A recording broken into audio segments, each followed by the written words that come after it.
Irmãos, graças a Deus, a gente está presente em nome do Senhor Jesus. Aleluia.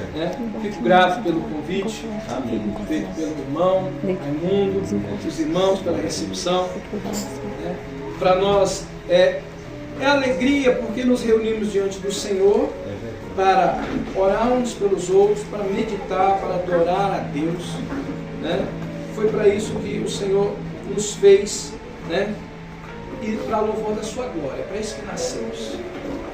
O mundo aí fora tem um dilema que não consegue responder. Por que estamos aqui? De onde viemos, para onde vamos? Eles têm essas perguntas. Uma pergunta tão simplesinha, tão facilzinha. Eles fazem cálculos, eles fazem filosofia, eles estudam, eles buscam, eles inventam coisas para responder uma perguntinha tão facilzinha que qualquer um nem saiba ler, ele vai saber responder. Nós somos criados para a glória de Deus, para o louvor do nome do Senhor Jesus. Viemos dele e voltaremos para ele. Pronto, olha que coisa simples, resolve todas as coisas, todas as perguntas da humanidade que não sabe dizer. E nós sabemos, por isso que a Bíblia é verdade, Como o mundo não conheceu a Deus pela sua sabedoria, aprove a Deus salvar os crentes pela loucura da pregação. Ele pega o sábio na sua sabedoria, e dá graças aos humildes. Então fico feliz por isso. E eu, meditando esses dias todos, irmão, sobre o que dizer, a gente quando vai falar em outro trabalho, a gente procura primeiro para o Senhor, o que o Senhor quer que fale, nos oriente, para que a gente glorifique o seu nome, juntamente com os irmãos, e pensando na palavra tema, do trabalho, nessa história de Davi e Golias. E aí, parece que mais abaixo está um gigante, uma coisa assim. Eu li só em cima, já vi o versículo em cima, embaixo eu não me lembro o que estava, mas aí eu meditando. Sempre quando fala-se de Golias, todo mundo já sabe que é o gigante que a Bíblia fala. Um gigante muito alto. Aí é interessante a gente saber como ele era. A primeira parte, vamos falar dessa parte física, de quem era o gigante, Como era Golias? Como que era Golias nele mesmo, assim, o seu tamanho, de quem que ele pertencia, A gente pode olhar lá em 1 Samuel mesmo, lá onde a gente leu. Todos que estiverem com a Bíblia, o Senhor Jesus abre lá mesmo na 1 Samuel. Só que aí nós vamos olhar no versículo 4. Quem era, por que chama ele de gigante? Por que ele era chamado de gigante? Se fala essa característica dele, quer dizer que os outros que estavam próximos dele não tinham a mesma altura que ele. Ele sobressaía, por isso chamava ele de gigante. 17,4. Quem pode ler? Em nome do Senhor Jesus. Então saiu do arraial dos filisteus um homem guerreiro, cujo nome era Golias, de Gate, que tinha de altura 6 côvados e 1 palmo. Bom, então a primeira coisa e isso é em qualquer lugar do mundo, quando se fala de gigante, é o nome que vem à cabeça. Quantos côvados? 6. 6 côvados mais 1 palmo. Considerando que naquela época a medida de um côvado variava muito, mas equivale aproximadamente a meio metro nosso. Então vocês veem 5,30, ele tinha aproximadamente 3 metros e 1 palmo, 22 para cima. 3 metros e 20. Então, imagine Golias, acho que da altura dessa cinta aqui, Dá 3,23. Até o teto? Aqui, esse lado. Esse aqui, Aí, ó. Até lá, 3,23. Até ali onde está aquela briga, nós temos aí a altura do homem. Imagina um homem dessa altura. Ele era forte que a lança dele, a ponta da lança pesava 3 quilos. Ele precisava do escudeiro para ajudar a carregar as coisas dele. E ele era forte mesmo, porque quando ele bradava lá, os guerreiros de Israel se escondiam, se afastavam com medo dele. Então o homem não era um magrelinho. Não vamos imaginar Golias como um jogador de basquete, que é alto, mas é magro. O camarada era experimentado na batalha que colocava medo em qualquer um. Muito bem. Acabou? Então a primeira coisa que eu quero colocar para os irmãos é que Golias não era o único homem gigante na Bíblia. A Bíblia não menciona somente ele. Ele tem um destaque, por quê? Porque quem venceu a ele foi um jovem pastor de ovelha que não estava acostumado às batalhas. Ele tentou vestir a armadura de Saul, não cabia, não conseguiu andar com ela, não era para ele. Ele falou, não tenho costume com isso, e deixou. Ele não era acostumado porque o seu irmão, quando viu ele, olhou para ele, o que você está fazendo aqui? Onde você largou aquelas suas poucas ovelhas? Então ele não era do exército. Ele tinha irmãos mais velhos, mais fortes, mais altos, mais bonitos do que ele. Tanto que se a gente remeter ao dia que ele foi ungido por Samuel, né? Quando apareceu primeiro, Samuel olhou um homem alto, forte, bonito, é esse. O Senhor falou, não, né? E foi indo até que acabaram-se os mancebos. Então tem mais um que está no campo, né, cuidando das ovelhas. Nós não sentaremos à mesa se ele não chegar. E mandaram buscar. Quando ele chegou, a Bíblia fala que ele era franzino, ruivo de rosto, vamos dizer assim, agradável.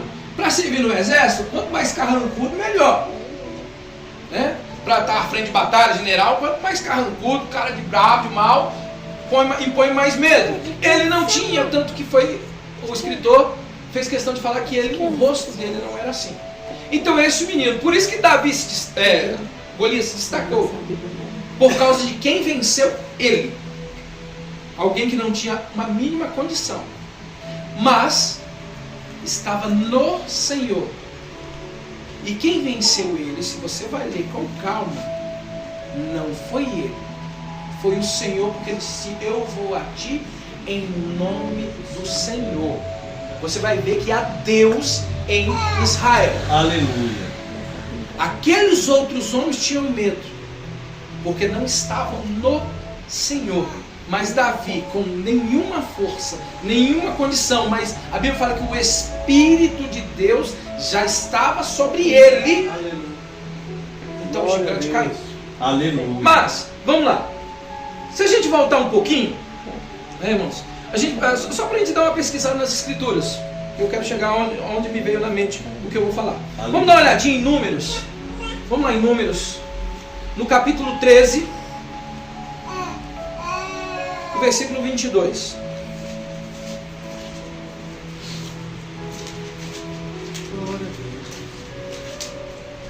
Números 13, 22. Quem achou, por favor, leia. E subiram para a banda do sul, e vieram até Hebrom, e estavam ali Aimã, Sesai e Talmai, filhos de Anak. Hebrom foi edificada 7 anos antes de Zoar, no Egito. Filho de Anak. Muito bem, leia o versículo 33. Desse mesmo lugar aí, 33. Também vimos ali gigantes, filhos de Anak, descendente dos gigantes, e éramos aos nossos olhos como gafanhotos, e assim também éramos aos seus olhos. Então, nós tínhamos os filhos de Anak, que o nome da cidade ali se chamou, mais na frente, né, ela se chamou Hebrom, mas era Kiriat Arba. Arba era o pai de Anak, e Anak o pai desses 3 aí que eram gigantes. Aleluia. Então só nessa brincadeira nós temos provavelmente Arba, se ele era o pai, ele não era pequenininho. Então ó, Arba, Anak e mais 3 filhos. Nós temos pelo menos agora mais 5 gigantes que remontam ao tempo de Abraão.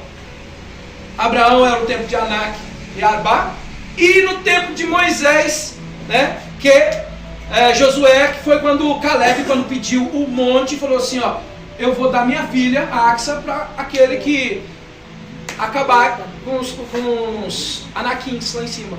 E Otiniel venceu. Então nós temos aí pelo menos mais 5 homens altos. Deuteronômio, se a gente for um pouquinho mais na frente, Deuteronômio 3:11. 3:11.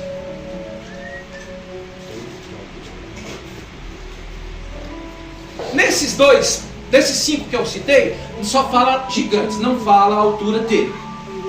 Mas com o próximo, nós vamos ter mais ou menos uma ideia lá para trás desses homens, porque segundo os próprios espias, eles, quando viram aqueles homens gigantes, eles se sentiram como gafanhoto na frente deles. Então os homens, pelo que dá para se ver, eles não eram como Golias, porque assim, ó, tem um homem da altura dessa viga aqui, eu não vou me sentir um gafanhoto, eu posso me sentir pequeno, mas um gafanhoto, então quer dizer que aqueles lá de Kiriat Arba era muito alto. Agora vamos ver esse daqui, Og, 3:11. Quem pode ler? Porque só Og, rei de Bazã, ficou do resto dos gigantes. Eis que o seu leito, um leito de ferro, não está porventura em Rabá dos filhos de Amon, de 9 côvados de seu comprimento e de 4 côvados a sua largura. Lá vem 5,45 aproximadamente. Tem 4,5 aqui? Tem 5. Tem 5. Então agora vocês imaginam a caminha desse rapaz. Ela vem dali daquela parede até aqui, mais ou menos. E isso aqui de largura. Imagina um homem deitado aqui, que era a cama dele. Aí você imagina os braços dele, né? Para ele ser dessa altura, porque essa é a cama dele. Então Golias, perto dele, já era um jovenzinho, rapaz. Porque Golias tinha 3 aproximadamente, 3,20. Ele tinha pouco mais de 4, porque a cama dele tinha 4,5 metros. Aproximadamente. Ele tinha mais de 4 metros. Então aí nós vimos que Og, e quem venceu ele foi Israel, sob o comando de Moisés. Venceu Og. Tá. Vamos um pouquinho mais para frente. Nós temos aí em 2 Samuel. Já vou explicar por que eu estou falando desse pessoal aí. 2 Samuel 21. Aleluia. 2 Samuel 21. Eu quero que leia. Uma pessoa leia o 16, outra pessoa leia o 18, outro 19 e o outro 20. Vamos todo mundo fazer a leitura das escrituras. Aleluia. Primeiro leia o 16. 2 Samuel 21, versículo 16. Elife, Benob, descendente de Rapá, prometeu mandar Davi a ponta de bronze da lança de Ife Benob, pesava 3 quilos, 600 gramas, e além disso, ele estava armado com uma espada nova. Então veja bem, esse homem aí, a sua tradução, ela pega como Rafa. Na verdade, ele tem uma tradução um pouquinho mais adiante, fala Refaim, ou Rafaim, ou filho dos, né, gigantes. Tá? Esse aí era um rapazinho, né, que a lança dele era desse peso aí. 18, olha o outro. E aconteceu depois disso que houve em Gog ainda outra peleja contra os filisteus. Então Sibecai, o Uzatita, Também este nascera dos gigantes. Pronto. Provavelmente eles fizeram filhos do Golias, lá que Davi tinha matado. Se você ler um pouquinho mais pra frente. Olha aí, quantos gigantes nós já contamos aí? Ó, Arba, que é o pai, pelo menos dá para se entender que é o principal da Bíblia, pelo menos o que a Bíblia cita, ele é o primeiro. O principal de todos. Aí vem Anak, vamos lá, Anak, os 3 filhos de Anak já foram 5. Aí vem o Golias conhecido, né? Ah não, tem o Og, e agora é mais 4, 11, já deram 11 gigantes. E aí, se você parar só no Golias, se for Davi o foco, é interessante, você aprende muito, porque depois o filho de Davi venceu o maior de todos os gigantes, o filho de Davi. Mas se o foco for derrubar o gigante, de qual gigante nós estamos falando? Aleluia. Aí é onde na minha meditação veio, quais são os gigantes que hoje, se se tem, porque aí você viu que só nas escrituras nós temos 11 no mínimo, só falamos de Golias e Davi e tal. O gigante da sua vida tem que cair, porque o Davi venceu aquele Golias que tinha 3 metros. Nós tínhamos outros piores, muito mais altos, muito mais altos. Esse Arbá, aí tem especulação, a Bíblia não fala, mas esse homem poderia ter muito mais de 6 metros, mais alto que um poste, e foi vencido. Tá. Hoje, irmãos, hoje não. Se olhar de uma forma maneira, nós temos diversos tipos de gigantes. Essa era a minha ideia de falar. Quais são os gigantes desta vida que a gente pode ter? Nós podemos ter nossos problemas pessoais, financeiros, saúde, depressão, angústias, desprezo, separação, divórcio. E aí, se for numerar, até faz sentido, porque a Bíblia fala de número 11. E lá, quando fala que expulsou, no livro de Deuteronômio tem uma parte também que fala que lá no território de Edom tinha os Refaíns também. Era território dele, então tinha mais gigantes. Quantos gigantes tem? Aí agora falando do mundo espiritual, do nosso mundo, tirando a parte física lá do passado. Por que o Senhor Deus fez questão que Moisés, quando escreveu o Deuteronômio, falasse, Samuel falasse? E bem rapidinho, vai em Amós, só mais esse versículo antes de eu entrar definitivamente sobre os problemas dessa vida. Amós, no capítulo 2:9. Isso lá na frente, o profeta Amós, muito depois de Davi, ainda fez questão de citar lá a saída do povo do Egito, quando enfrentou os gigantes. Olha como é que lá na frente ainda se fala deles. Amós 2:9, quem achar, por favor, leia. Amós é pequenininho, mas te acha ele aí. E o porquê que as escrituras falam muito disso? E tem o primeiro, que é Arbá. Amós 2:9.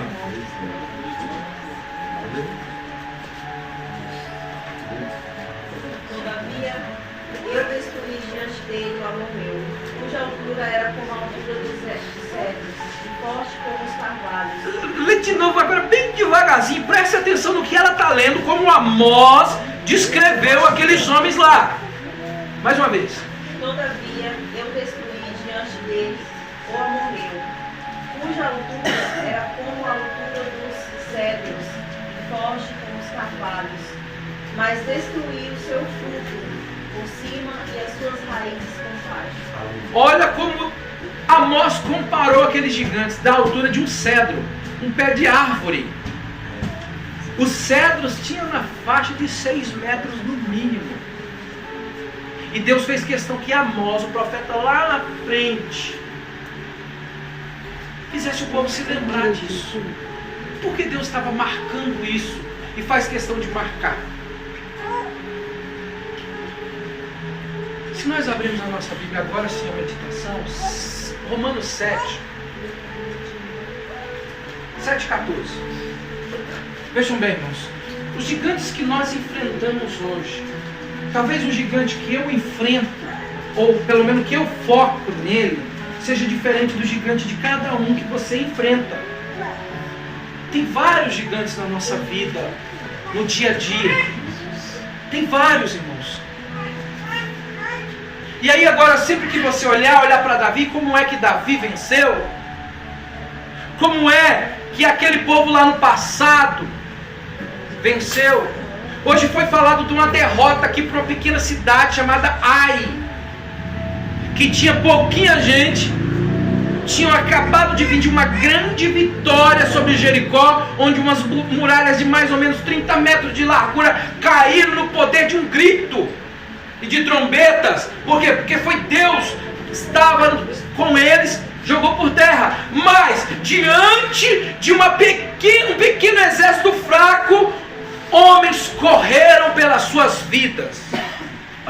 Mas Davi, a mesma coisa, venceu. Outros que foram na peleja perderam.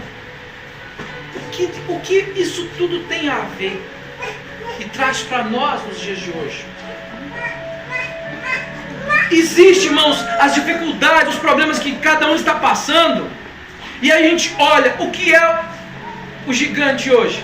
É tudo aquilo que me põe medo. Porque um gigante que tem a altura de um cedro, do pé de árvore, a sua força é como força de um carvalho. Ninguém arranca um carvalho com raiz e tudo no chão, por causa do seu tronco espesso, as suas raízes vão longe. Ele impõe medo. O seu gigante é tudo aquilo que te põe medo. Esse é o teu gigante. Eu vou focar em um, eu quero focar em um, tem vários. Como eu citei aqui, tem um problema de saúde, financeiro, sentimental, familiar. Cada um desses se torna um gigante para a gente, porque nós olhamos para ele não com o olhar de Davi. Porque o olhar de Davi foi diferente de olhar de Simei, o seu irmão. Porque quando aquele homem apareceu, desafiou qualquer um do exército de Israel, que se pelejasse com ele e sobressaísse, todos aqueles filisteus se tornariam servo dele. Mas se fosse ao contrário, Israel se tornaria, ninguém se apresentava. E a Bíblia diz que ele todo dia chegava lá e falava a mesma coisa, e ninguém apresentava, porque todos tinham medo dele. Porque o gigante impõe medo. Aquilo que te traz medo é o seu gigante. E que altura é o seu gigante? Ele é da altura de Golias, que é o mais baixinho no final das contas aí, pelo menos que parece, ele e provavelmente os filhos dele. Mas um homem com 24 dedos, 6 em cada mão e 6 em cada pé. É estranho, dá medo, é. Mas aí teve homens baixos que venceram eles. Aleluia. Onde está a diferença neste caso? É como você olha para eles e tem medo. Mas por que Davi, sendo menor entre eles, o mais franzino, não teve medo? Aí os pessimistas vêm assim, não, o que você quer aqui? Por que você deixou suas ovelhas? Eu sei a presunção do teu coração. Você está vindo aqui só olhar a peleja. Eu sei. Por que você não me deixa em paz? Ele falou para o irmão, o que tem contigo? Por que você está falando assim comigo? Aí você voltou para outro. Falou, quem é circunciso para desafiar o exército do Deus vivo? Aleluia, Jesus. Aí, como eu disse, tentaram como falaram para Saul, que ele iria enfrentar. E Saul tentou vestir ele, mas não deu certo. Você não estou acostumado com isso. Foi, pegou as pedras, né? E pegou uma e colocou na funda e partiu para cima. Ele não esperou o gigante vir ao encontro. A Bíblia fala que ele partiu para cima do gigante. Aleluia. O gigante zombou dele. A Bíblia fala que ele desprezou Davi. E Davi deu uma resposta em por que ele estava impulsionado a fazer aquilo. Por que ele enfrentou? Ele falou assim, ó, você vem a mim com paus, né, com lança e escudo. Eu vou a ti em nome do Senhor. Aleluia. E bastou aquela pedra girada naquele estilingue, né, naquela funda, uma pedra, e soltada, acertou a testa e cravou a testa. Ou seja, um tiro, o primeiro tiro acho que inventado foi do Davi, né? Porque ele caiu, ela encravou na testa e ele caiu. Quando ele caiu, Davi não perdeu tempo vibrando, zombando, ele partiu para cima, pegou a espada e cortou-lhe o pescoço, a cabeça fora. Aquilo ali contagiou Israel de tal forma que eles glorificaram a Deus e tomaram coragem e partiram para cima dos filisteus e venceram os filisteus. Davi foi em nome do Senhor porque ele conhecia o seu Deus. Aleluia. Ele servia o seu Deus. A vida dele era uma vida dedicada já ao seu Deus, no temor do seu Deus. Glória a Deus, aleluia. Então aquele gigante, ele poderia ter tamanho, mas ele conhecia aquele cujos pés estão sobre a terra e o seu trono está no céu. Ele assenta lá e os pés dele ficam sobre a terra. Tem alguém mais alto do que este? Não há ninguém maior que o nosso Deus. Glória a Deus. Bom, e aí agora, pegando esse exemplo, eu olho agora para Romanos 7,14. Eu queria que alguém lesse, por favor. Nós vamos fazer uma leitura, e aí nós vamos extrair daqui e comparar. Aleluia. Onde está o gigante? Quem é o seu gigante? E qual é o primeiro aí, o Arbá da história? 7,14. Quem pode ler o 14? Outro leia o 15. Outro 16. Nós vamos até o 22. Sabemos que a lei é espiritual. Eu, contudo, não sou, pois fui vendido como escravo ao pecado. Depois eu pego a bolsa, né, bolsa? 19. Depois eu pego a bolsa. Pronto, 15. Porque o que faço não aprovo, pois o que quero isso não faço, mas o que aborreço isso faço. Se faço o que não quero, o sinto com a lei, o que é bom. Outro. De maneira que agora já não sou eu que faço isto, mas o pecado que habita em mim. Outro. Porque eu sei que em mim, isto é, na minha carne, não habita bem algum, e com efeito o querer está em mim, mas não consigo realizar o bem. Porque não faço o bem que quero, mas o mal que não quero eu que faço. Ora, se eu faço o que não quero, já o não faço eu, mas o pecado que habita em mim. Mais o 21. Acho então essa lei em mim, que quando quero fazer o bem, o mal está comigo. Deixamos o 22 para começar. Irmãos, como as pregações focam em Golias e Gate, não o Giteu, eu quero focar em um gigante. Um gigante muito grande. Dependendo da sua condição, você vai olhar para ele assim e vai se esconder. O gigante que gera outros, que tem muitos filhos espalhados. Aqui Paulo, quando os irmãos fizeram essa leitura, no 7,14, né? Ele diz assim, ó, porque nós sabemos que a lei é espiritual, mas eu sou carnal, vendido sob pecado. Ou seja, eu estou derrotado, a minha carne, o meu ser humano, eu perco o pecado. Eu perdi para o pecado. Então, o primeiro passo, ele exalta a lei de Deus, que é grande, mas ele olhou e falou assim: o pecado me derrotou. O pecado derrotou somente Paulo? Não. O pecado derrotou toda a humanidade. Toda a humanidade caiu aos pés desse gigante. É o maior gigante. Eu posso compará-lo ao Arbá da Bíblia, que é o pai de Anak, de onde vem os Anaquins, de onde vem Golias. O primeiro, antes dele, a Bíblia não cita outro nome. O que gerou todos. Aí eu pergunto, lá em Lamentações, preste atenção, abra rapidamente, Lamentações 3,39, uma pergunta que Jeremias fez de tal forma que ele mesmo deu a resposta. Onde está o problema? Como é? Por que o homem está se queixando dos seus gigantes que ele está enfrentando? Eu escolhi um, irmão. Como eu disse que tem vários, por isso que eu li outros aqui, eu estou escolhendo um para falar sobre ele. Lamentações 3,39, o que diz? Quem achou, por favor, leia. Bem alto. Como pode um homem reclamar que é punido por seu pecado? Como pode o homem reclamar quando é punido? Essa é NA? Essa versão é NA? Essa é NVI. Hã?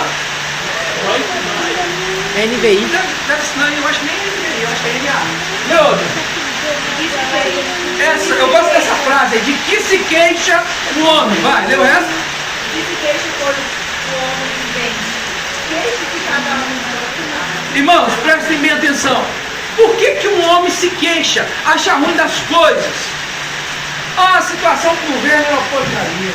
Ah, mas essa chuva que alagou e matou e não sei o que. Ah, o terremoto que aconteceu isso. Ah, o Covid veio e levou muita gente. Ah, porque aquele ladrão sem vergonha matou para roubar e tal. E aí a gente se queixa de tudo. Nós temos motivo para se queixar, não estou falando que é errado. A gente tem muitos motivos para se queixar porque a Bíblia fala que não jaz no maligno. A palavra jazer é a mesma que vai nos túmulos. Aqui jaz fulano. No túmulo isso quer dizer o quê? Quando escreve isso aí, aqui jaz fulano. Aqui descansa fulano. Eu acho que todo mundo que quer colocar quando escreve o jaz lá, não pensa muito na palavra, aqui está morto. Ele gosta assim, aqui descansa o fulano. Aí quando a Bíblia fala assim, que o mundo jaz no maligno, o que eu consigo entender? Que o mundo descansa, curte o maligno. Aí você olha, de que se queixa o homem? Queixe-se cada um dos seus pecados. E para encaixar um pouco melhor, vamos rapidamente em Tiago. A gente olhando como o apóstolo escreveu a isso. Aí agora a gente junta e monta as partes desse gigante. Tiago 4:1. Onde vêm as guerras e pelejas entre vós, porventura não vem disto, a saber, os vossos deleites, que dos vossos membros guerreiam. Olha de novo. Onde vêm as guerras e pelejas entre vós, porventura não vem disto, a saber, os vossos deleites, que nos vossos membros guerreiam. Tem uma outra tradução? Um pouquinho diferente. Um pouquinho diferente dessa daí. Eu quero usar uma palavra específica. Eu vou ver na minha aqui. Tiago o quê? 4:1. O Tiago. De onde vem as guerras que ofendem os diários de vocês? Não vem das paixões que guerreiam dentro de vocês? A sua fala paixões, né? Tem uma similar, aí não tem concupiscência nenhuma de vocês, não? Concupiscência, tá ok. Ótimo. De onde vêm as guerras? De onde vêm as pelejas? As divisões, as dissensões, as brigas, as iras, não vem do seu ser, do seu interior, das suas paixões, que aí a Bíblia chama em muitos versículos de concupiscência. Quem já parou aqui dos irmãos para pensar no quão sério é a concupiscência? Irmãos, agora o meu gigante é isso daí. Eu quero falar aqui. O pecado é o pai. Só que a Bíblia fala que quando eu morri, o pecado viveu em mim. Não precisa responder. Mas se você pegar os 10 mandamentos, todo mundo lembra os 10 mandamentos? Qual o primeiro? Vou pegar só os 2 primeiros. Amarás a Deus sobre todas as coisas.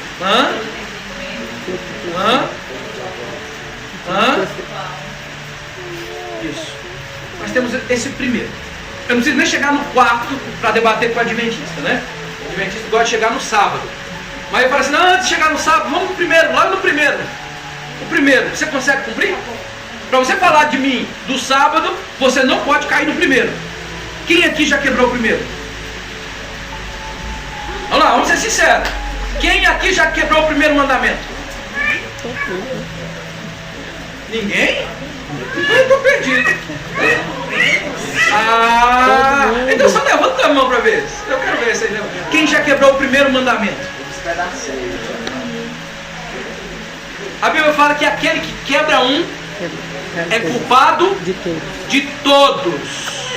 Senta, meu filho. Todos. Então, se Romanos 3,23 diz que todos pecaram e destituídos estão da glória de Deus, todos foram derrotados no pecado. O nosso eu, quem foi o nosso primeiro eu lá atrás, que gerou todos nós? Adão. Adão foi o primeiro a cair diante do pecado. E a Bíblia fala que todos em Adão pecam. Quando o Salmo 51 diz que em pecado me concebeu a minha mãe, em pecado, na iniquidade fui formado, né? Em pecado concebeu a minha mãe. Ele está dizendo assim, a minha geração, ainda que eu não tenha feito nada, mas eu peguei o gene do meu pai, que veio do pai, e chega em Adão. E em Adão todos vão perecer, porque Adão caiu. E o maior gigante que derrubou todos os seres humanos, exceto um, o pecado. Certa vez o Senhor Jesus discutindo com os fariseus, ele olhou para eles lá batendo boca com ele, e falou assim: quem de vocês me convence do pecado? Ó, não saiu a resposta. Quem de vocês me convence? Tiveram que inventar para condenar Jesus, porque não achava nele nada.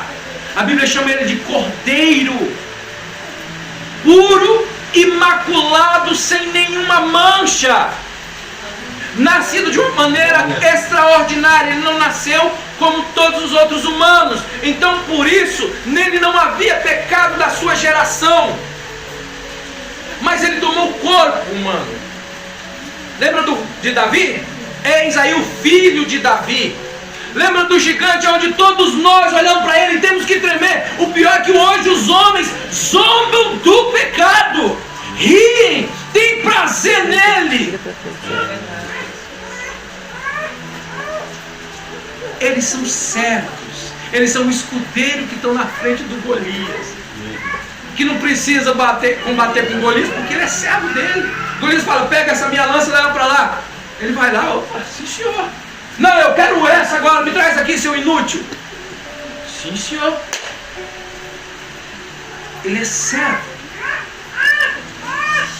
E a Bíblia fala que aquele que você se coloca por servo, você vai ser servo dele. O homem se colocou, o diabo não precisou forçar o homem a pecar, o diabo não precisou estigar nele, jogar doença nele, fazer Eva botar chifre nele. Essas coisas que hoje nós chamamos de gigante, o diabo não fez nada disso. A única coisa que ele fez a humanidade toda cair foi simplesmente falar assim: é mentira o que Deus está falando. Estou parafraseando, tá, irmãos? Não foi bem desse jeito, mas isso que ele quis dizer. É mentira o que Deus está falando, o que eu estou falando é verdade. Acredita em mim. E o que eles fizeram? Acreditaram. Tornaram-se servo dele. Servo dele. O gigante que jogou primeiro o nosso pai no chão está sobre toda a humanidade. De que se queixa o homem? Queixe-se cada um dos seus pecados. De onde vem as pelejas entre vós? Por que você está passando tribulação? Por quê? Por causa do pecado. Vamos entender o homem interior que agora Paulo falou lá no capítulo 7. Vamos dizer, um problema grande que eu luto contra ele. E luto muito. Chama-se impaciência. Uma coisa chamada impaciência é uma coisa terrível para mim.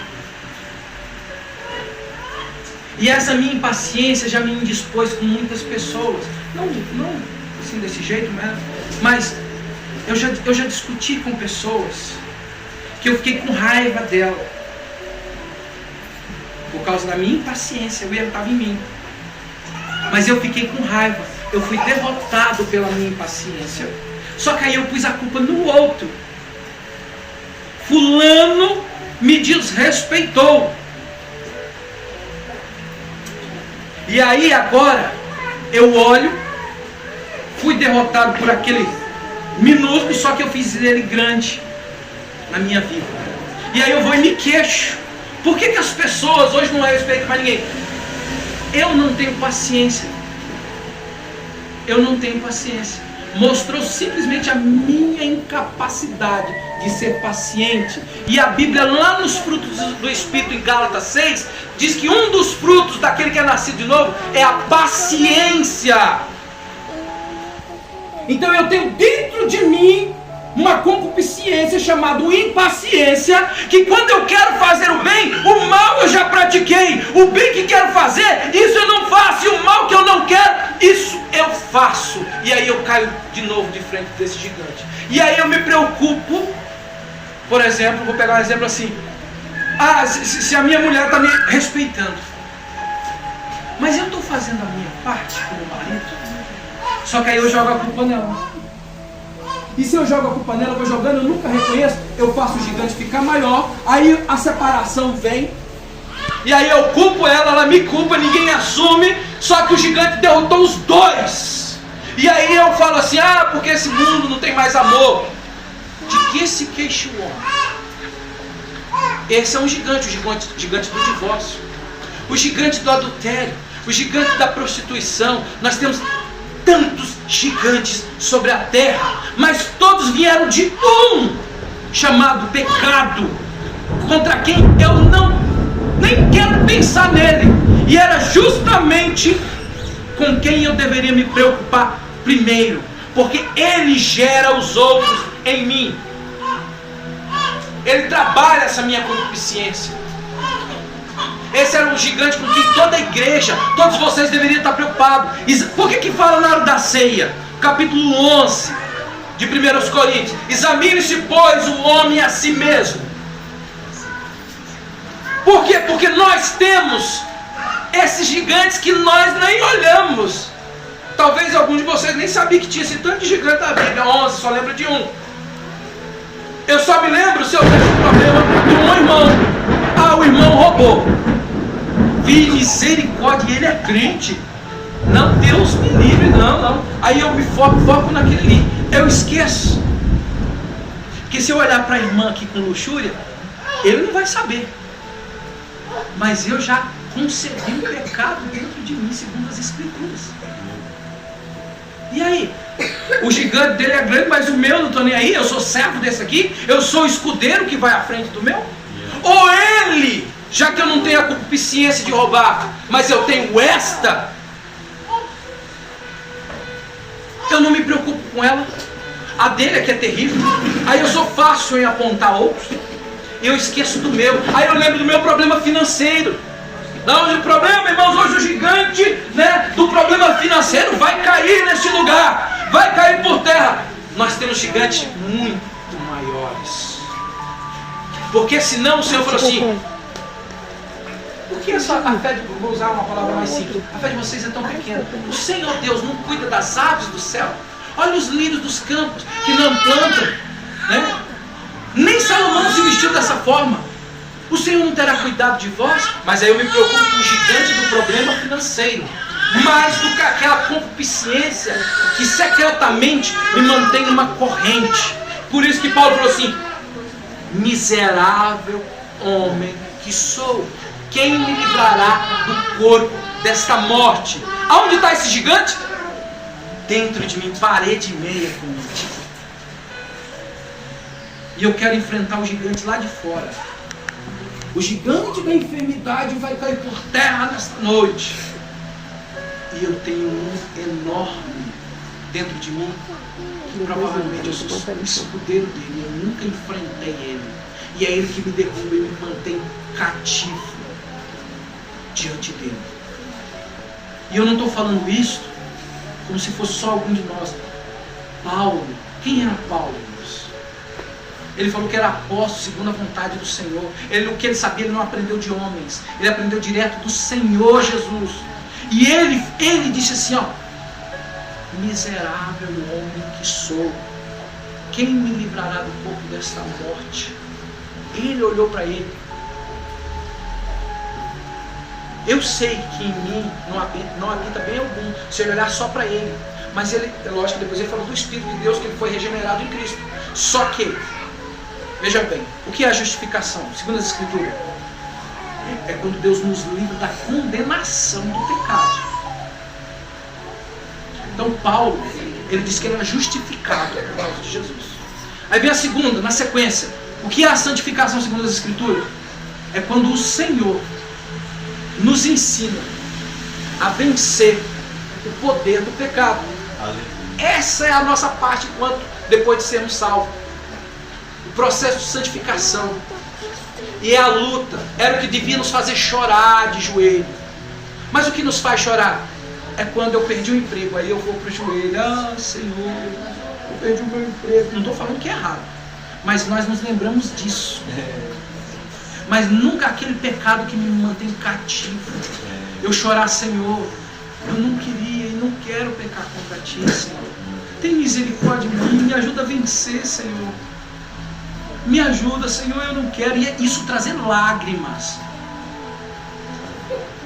Chorar pelo pecado. Isso deveria ser a batalha desses pequenos Davis que estão sentados aqui.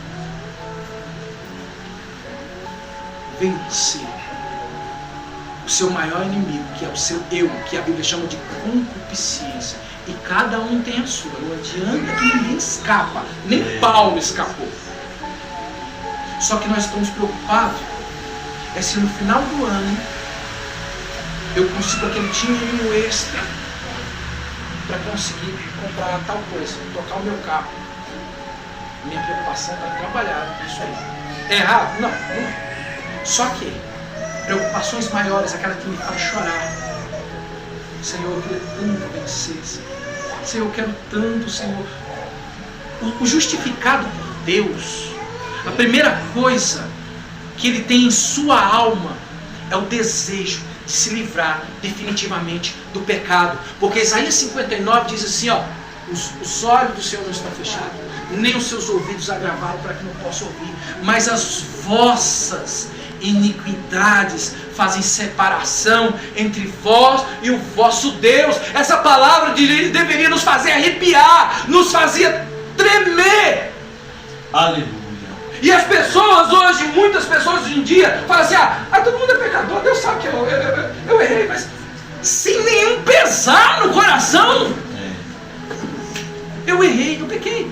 Deus sabe, todo mundo é pecador. Deus vai me perdoar, eu vou fazer isso, Deus vai me perdoar, mas eu vou fazer isso. Peraí, você sabe que isso peca, isso não glorifica o Deus eterno, aquele que morreu por você, e você vai fazer voluntariamente? Não há quem não peque, verdade. Salomão falou isso. E lá na frente o apóstolo João, na primeira carta, também disse a mesma coisa. Só que, olhamos para Pedro, quando ele negou que conhecia Jesus. Ele mentiu. O que o seu pecado fez no seu coração, quando ele foi exposto com a palavra do Senhor nos seus olhos. Porque antes o Senhor já tinha falado, essa noite você vai me negar. Jamais, Senhor. Eu vou até a morte pelo Senhor. Mas quando chegou o momento, ele esqueceu.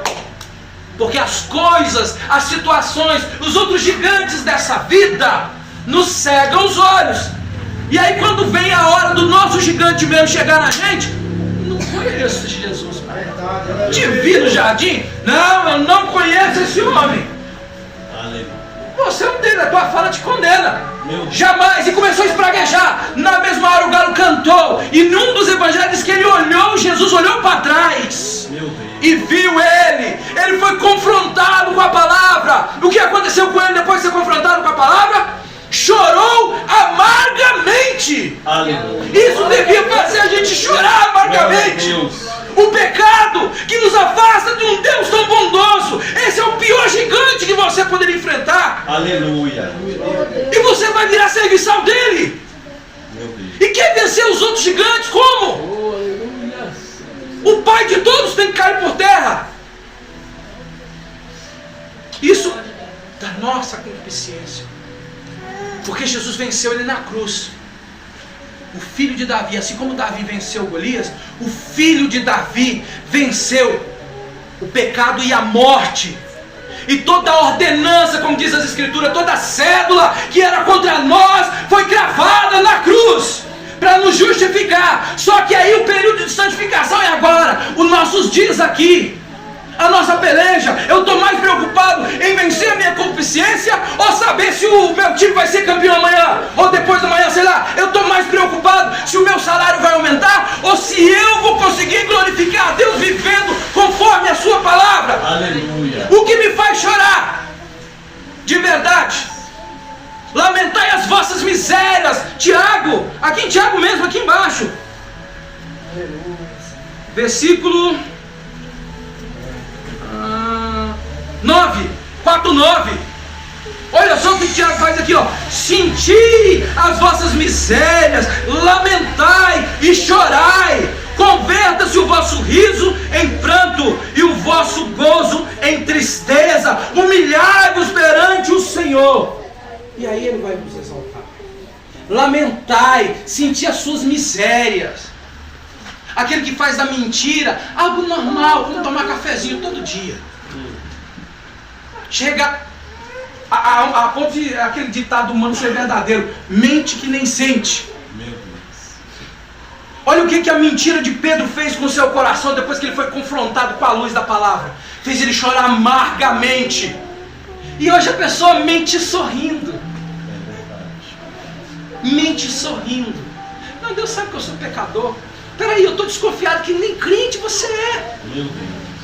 Porque se algo machuca o seu Deus, isso deveria te machucar, já que estamos nele e o Espírito de Deus habita em nós e nos testifica, quer nos acusando, quer nos defendendo. Ele acusaria, confrontaria, como o olhar de Pedro, de Jesus quando olhou para Pedro, quando ele foi negado. A palavra nos confronta, o Espírito nos confronta. Aquilo devia nos fazer assim: meu Deus, e ó, Senhor, tem misericórdia, Senhor, o que eu fiz, meu Deus, me perdoa, Senhor. Olha como é que a gente vence o gigante. Humilhai-vos debaixo da mão do Senhor. Ele vai esmagar Satanás debaixo do vosso pé. Glória a Deus. Não está falando que eu vou esmagar. Eu tenho até agonia de um hino que tem por aí, mandando eu dar bicuda na cara do cão. É o Senhor quem vai esmagar. Mas desde que eu me humilhe. E como é que eu me humilho? Pedro chorou amargamente. Tanto que depois que o Senhor Jesus encontrou ele ressuscitado, a pergunta do Senhor Jesus falou: Pedro, tu me amas? Deus. E o Senhor Jesus sabia. Aleluia. E Pedro também. Mas Pedro sabia da falha que ele teve, do medo. O gigante ficou muito grande. Aquela mulher que perguntou: você é um dos dele. Aquela mulher virou um gigante de 6 metros na frente dele. Porque ele amedrontou e falou: não, eu não conheço. Eu não conheço. Olha o gigante derrotando ele, vencendo. Isso não deveria fazer conosco a mesma coisa? Já que nós dizemos que somos dele, e dizemos que o Espírito de Deus habita em nós, e o Espírito de Deus que habita em nós não nos confronta, então peraí, ele confronta, porque o próprio Senhor Jesus no Evangelho de João diz que enviaria o Espírito da verdade, ele guiaria em toda a verdade, ele convenceria o homem da justiça, do pecado, da justiça e do juízo, o Espírito. Então o Espírito de Deus, se ele habita em nós, ele vai nos confrontar com o olhar de Cristo na hora que Pedro negou, e nós vamos, cair. Aleluia. Senhor, o que eu fiz? Meu Deus, misericórdia. Humilhados debaixo da mão do Senhor. E a Bíblia fala que aquele que confessa e deixa alcançará a misericórdia. Bem-aventurado aquele que o Senhor não imputa o pecado, Aleluia. cujos pecados são cobertos. Se o Senhor fizer isso, por quê? Porque o seu sangue faz isso. Aleluia. E aí é como Davi: venceremos simplesmente com a pedrinha. Quem é a pedra? Segundo Daniel, que foi lançada sem mãos e caiu no pé de uma estátua e esmigalhou a estátua. Cristo.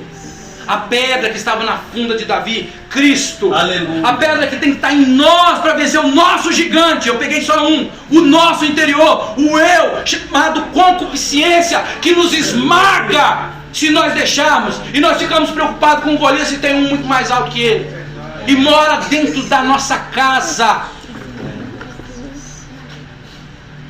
É a hora da gente se preocupar com esse gigante. E cada um tem o seu. É a mentira, é a inveja, é a cobiça. E não adianta falar que não tem, que tem. Tem. Cada um tem o seu. Você não vai ficar falando por ele que isso é... A Bíblia fala que aquela maneira que nós vivíamos, até pronunciar é vergonha. Mas cada um tem, porque é onde o Senhor Jesus vai trabalhar a nossa santificação. Aleluia. E quando terminar o nosso tempo, aí vem o ponto, o último estágio da nossa salvação, chamado de glorificação, onde estaremos livres da presença do pecado. Aleluia. Nós podemos vencer o pecado. Basta nós termos Cristo em nossa vida e nos preocuparmos de nos humilhar perante Ele. A mentirinha, né?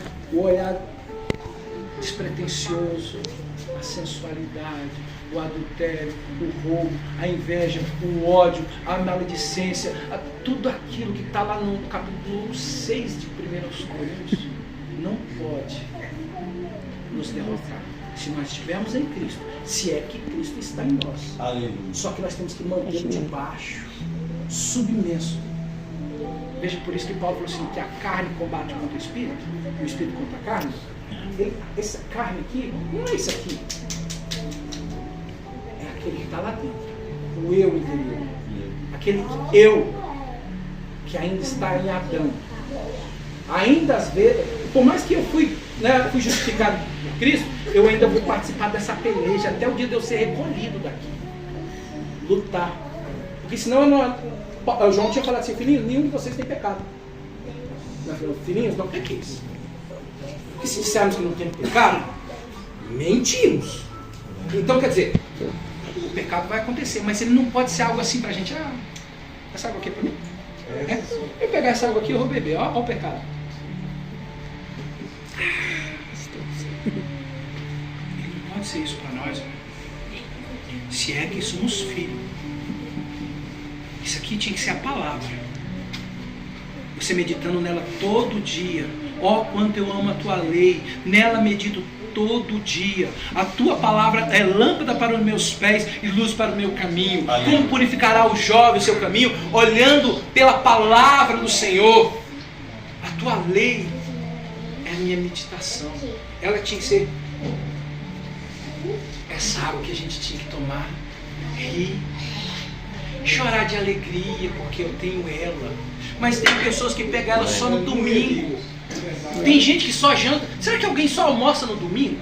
Nos outros dias não? Só bebe água no domingo?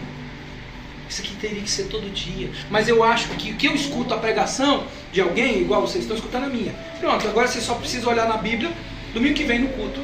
Não.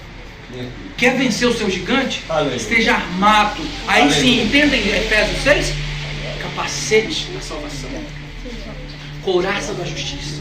Cingindo o lombo com a verdade, calçado os pés na preparação do evangelho da paz, levando o escudo da fé e a espada do Espírito, estando pronto para o combate. Aleluia. A palavra tem que ser a sua meditação, senão você vai criar a sua cobra dentro de casa para te picar. Meu Deus. Porque ela vive ali enquanto você não vencê-la. A carne combate contra o espírito contra a carne.